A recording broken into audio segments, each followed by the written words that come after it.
is it a story that moves on, or is it something that open world ish, where it's like, hey, here's a big old sandbox, guys. You have magic, you get to learn all this stuff. Cool. It's single player. Oh wait, we have a patch for multiplayer. Because you guys know that's supposedly in the works, I guess, for Hogwarts. It's Anybody a mod. got info on It's that? a mod for PC. Let me spin my wheels here for a second.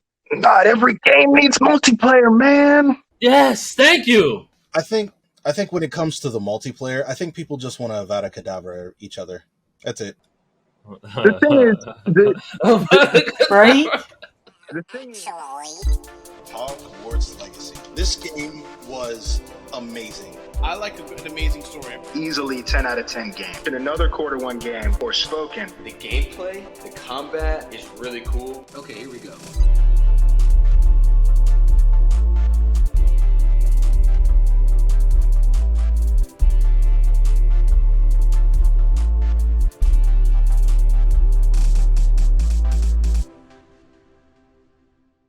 Guys, you know I'm not a big gamer, but I've seen some pretty good games coming out lately. And I'd like to really get into quarter one. You guys got some recommendations for me? Hogwarts Legacy. Definitely Hogwarts Legacy. This game was amazing. It was everything that I wanted it to be, minus the fact that there wasn't multiplayer yet. I hope that they turn that around, but the beauty of the game, the nostalgia of everything that we got from the movies and the books and whatnot. Getting to travel the grounds of not only the Hogwarts school itself, but everything outside of Hogwarts was so cool. As well as getting to explore some of the stuff that you never actually got to see, like the Hufflepuff main quarters and stuff. Like that was awesome. Revelio. Revelio.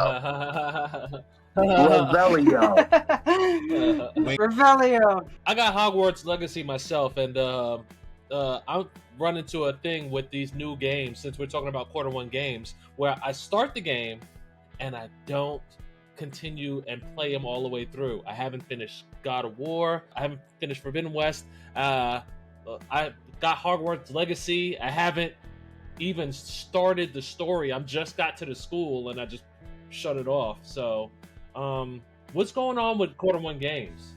If I could talk about Hogwarts Legacy for a second, I thoroughly enjoyed the game. I did. The first 5 hours, I gave it no less than a 9 out of 10. Easily 10 out of 10 game. After the first 5 hours, when you start to notice some of the flaws, it fell down to about a 7 out of 10, 8 out of 10. It's a very solid game, but it does have its issues just like any other. And there's a lot of patches that still have to come. Like they just released a recent patch that got over a lot of things that players weren't liking. Really quick, I got a question, because I'm not a huge gamer. I don't have Hogwarts. But my question is, what makes a game great? So what makes Hogwarts such a magnificent game that other games just haven't nailed? I feel like that's very subjective to the person. Like for me as an RPG gamer, I love a good story. Like I gotta have a really good story, something that's gonna suck me into it, not just something that like, okay, I can do a bunch of stuff, but like, why? What's the reason behind this? Is there lore? Like, give me a story. It's got to get me addicted to the story to where I come back. So I'm gonna jump on that, and I'm gonna mention another quarter one game, Forspoken. So I wouldn't say Forspoken is a great game, but I would say that I enjoyed it. But even though the story for Forspoken was completely dog water terrible, the gameplay was so fun that it made up for it, and in my opinion, made it a great game. So I feel like it's what you were saying before is it depends on the eyes of the beholder. That really rings true. Some people like gameplay more, some people like story more. I think we spoke of this before in the past. We spoke of I mentioned playing Neo, or was it Neo or Dark Souls? We were playing one. I was playing one of those games with you, and I kept on asking you for help, and it reached a point where you told me maybe these games aren't for you. They're just not for you. What is that? Is that age, or is that skills, or what's that? The thing is that Neo exists in the realm of, it's not made by no means, but Neo exists in the realm of From Software games. That's Dark Souls territory. you cannot be a casual gamer and enjoy a Dark Souls game. That's not. It's like you got to play for the right audience. You know what I mean? I hated that game. That's all there is to it. It's funny because maybe I'm biased, but it's only because of the hearsay among friends saying, "Yo, you really need to try this game." I like an amazing story. Everybody, so to me, I'm looking at Ghost of Tsushima when I see Hogwarts Legacy and Forspoken. If Hogwarts Legacy does not have that catch me vibe, as far as like, oh man, solid story. Is it a story that moves on, or is it something that open world ish, where it's like, hey, here's a big old sandbox, guys. You have magic, you get to learn all this stuff. Cool. It's single player. Oh wait, we have a patch for multiplayer, because you guys know that's supposedly in the works, I guess, for Hogwarts. It's Anybody a got mod. info on It's that? a mod for PC. Let me spin my wheels here for a second. Not every game needs multiplayer, man. Yes, thank you. I think when it comes to the multiplayer, I think people just want to Avada Kedavra each other. That's it. The thing is, Right? the thing is, It's just Sorry. from all of the videos and the reviews and the comments that I've seen, basically it all comes down to this. Everybody wants Harry Potter style Grand Theft Auto. That's what everybody wants. Everybody wants to fly around on their brooms, ripping other people off of their brooms, going around, Avada Kedavraing people in the streets. But not every single game needs to be Grand Theft Auto for it to be great. That's the thing that I wish people would get. It's a hot take, but I think that there should be more single player games. But regardless, I think what makes Hogwarts Legacy so phenomenal is the fact that what you were asking about before is, well, is the story going to grab me? Is the gameplay going to grab me? What makes Hogwarts Legacy so great is it captures and covers everything, but it doesn't do it in a way that makes it feel like it's doing too much. Would you guys compare Hogwarts Legacy to that of like something that doesn't have anything to do with magic or whatever, like Watch Dogs? Would you compare it to that? I would say it's above Watch Dogs. Watch Dogs, I do highly enjoy that game. I've played all three of them. Really love that series. Ubisoft did a pretty good job on that, especially because it felt like Assassin's Creed. But I feel like Hogwarts Legacy is kind of in its own kind of category.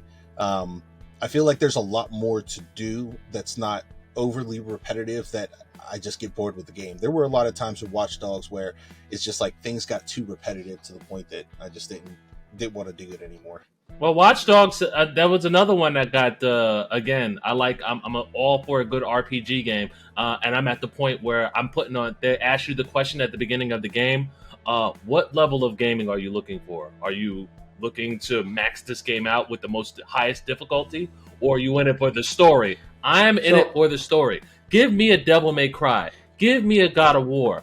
Don't give me a Watch Dogs. Well, but you know what? And that's what Book was saying. Book was saying that Hogwarts Legacy, I haven't played it, but from what I've heard from everyone is that it hits on all those cylinders. Where Forspoken, the gameplay, the combat is really cool.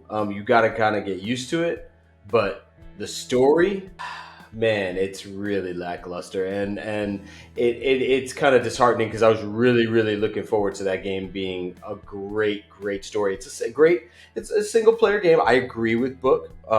I think that games like God of War, Ghost of Tsushima, pre-Legends, because Legends is absolutely fantastic, but Ghost of Tsushima by itself, when 2020 it came out, I mean, you could explore the world, fight as many Mongols as you want. With how they introduced Legends and Ghost of Tsushima, and it still didn't win Game of the Year. And Ghost probably should have won Game of the Year, right? If they were to do that with Hogwarts and introduce a multiplayer option or something else that enhanced the game even more, what would that do? Because I already feel like a lot of the community is on pace to say that Hogwarts is Game of the Year already. If they were to introduce something, would that solidify Hogwarts as Game of the Year? I'll take into example last year's Game Awards. God of War had the popular vote. Let's be real. God of War had the popular vote, but Elden Ring had the better overall gameplay. By the way, we have an episode watching the Game Awards live. You guys should go ahead, like and subscribe, and check that out. I was disappointed, Definitely. but I mean, Yo, I was Book, really what do happy. you have I to still say love about that? Elden Ring, but Ragnarok was fantastic. That backs up what Book was saying. about first player games. Ragnarok was by itself just ridiculous. Do I think that a Legends style system for Hogwarts Legacy would propel it to a new level? It really depends. It depends on if you do some kind of tower defense thing where you're just beating mobs and mobs and mobs of enemy like in Gotham Knights, or are you talking some kind of potential story like Legends? It really depends on what kind of content gets added. That's my opinion. Well, you know what's very interesting, just to kind of add to the mix, because in the first quarter games, what happened recently was like Call of Duty released their season 2, and they had raids added to the game. So on top of having this mode of the game called DMZ, which is pretty much an open world game which has NPCs as well as real players where you get to either join up with them or fight them off, and you have to exfil specific stuff out. They have this raid system. If Hogwarts Legacy adds a raid system, I think that would probably make for a better game. I can't compare those two games. I can't honestly compare those two games. It's Call of Duty. It's supposed to be multiplayer. It's supposed to be raids. I feel like, and Book, you might be able to attest to this. We mentioned Watch Dogs a moment ago. Watch Dogs is one of those games that fell to multiplayer. When we played as Aiden Pierce in the first one, I was perfectly fine with the game being just like that. But then you get the second and third game, and it's like, well, you don't exactly have one character. You have 3 characters in the second game. And then in the third game, you don't have one character. You have whoever you pick up on the street. So I felt like it kind of took away from what made the game popular on its own. So I feel like if they did that to Hogwarts Legacy, it might take away from like what really made the game lovable.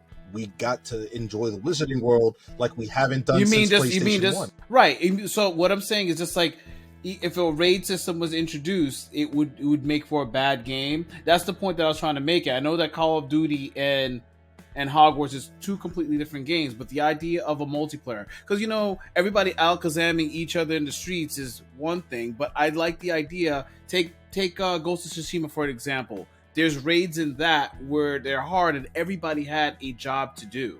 So my opinion about it, if I may, is I think that it all comes down to the balance of the game, the way that the game was built initially. So Ghost of Tsushima might be a dark horse, right? That game did Legends mode beautifully and seamlessly with the already existing single player. I don't know that Hogwarts Legacy would be able to achieve the same thing. Right now, the system of combat and flight with the brooms, with mounts, with the way the entire game works is built entirely around the single player element. I can't, in my head, after playing it, I can't see how they would add the multiplayer element in the first place. I would only take multiplayer in the form of Quidditch, if they added Quidditch to the game, table That would be duels, cool. That'd be and awesome. that little mini game that you could play right outside of the castle. If I could ask a question real quick, because you mentioned Quidditch, I wanted to ask, who here has played that? Who here has played Hogwarts Legacy, just for my own edification? Right here. A bunch of y'all. So all of y'all have experienced getting turned around upside down, flying damn, because the sticks are weird, man. I don't think my my flying will skills work, are bro. on point. They My are now. flying skills are on point. I don't know about you. Admit it. It I took mean, a while, bro. Admit it. Once I I got used to It took it, me it after was the easy. first flight. Bro, oh man. It took me like, Yeah, after the first took flight, me it a was couple- easy. PC or PlayStation? I'm playing on PlayStation, bro. I'm playing on PlayStation. And I struggled, bro. I'm telling you, I started flying my broom backwards, hitting that Tokyo Drift way too many times, man. Because the way that this... You might have to invert them controls. You might have to Oh, invert them yeah. family. You guys got me in a little bit of trouble with the wife because as much as you guys talked about video games, I actually went out and bought myself a PlayStation 5 and started gaming again. I gave up games. I gave up One games. of us. One of us. Right Good after job, I got guys. married in 2009, I basically gave up playing video games except with the kids every once in a while, but you guys talked me back into it. I've gotten Ragnarok downloaded, but I have not gotten to it yet. Ghost is by far my favorite game so far, and I do have Hogwarts. For some of the more Who decided that? competitive, Greatest. difficult gamers that are in the group and whatnot, one game, and Spartacus, you can talk about this a little bit because you played the demo, is Wulong Fallen Dynasty. This game looks Beautiful game. I checked out the demo. It feels great.